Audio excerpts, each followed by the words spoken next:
GP surgeries will be named and shamed if they fail to offer adequate face-to-face appointments. In fact, the government is giving out 250 million quid to help GP surgeries expand their facilities, to incentivise them to get back into their practices. Practices will be told to, quote, respect preferences for face-to-face care and should consider using the cash to extend their opening hours and offer walk-in consultations to allow more people to see their GP in person.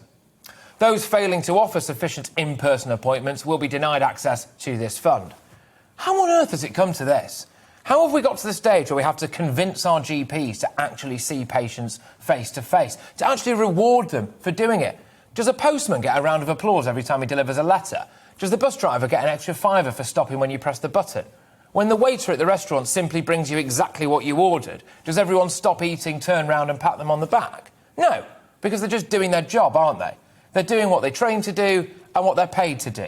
Now, Dr John Hughes, chairman of grassroots campaign group GP Survival, which I can only assume is an ironic title, said, "There's never any money without major strings attached," calling the plan to publish GP appointment data, quote, inappropriate, saying it could name and shame practices.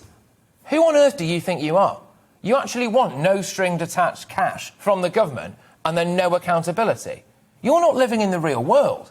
How self-entitled is that? The idea that they're slow to get back to work because they're genuinely concerned about the coronavirus, in my opinion, is a lie.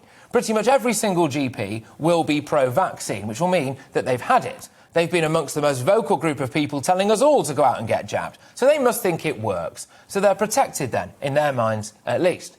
They will know better than anyone else that COVID has a mortality rate roughly of around 1.5%, which is hardly something to keep you awake at night. It's got nothing to do with the coronavirus, in my opinion. It's got everything to do with laziness. And they know they're being lazy. That's why they're fiddling the figures.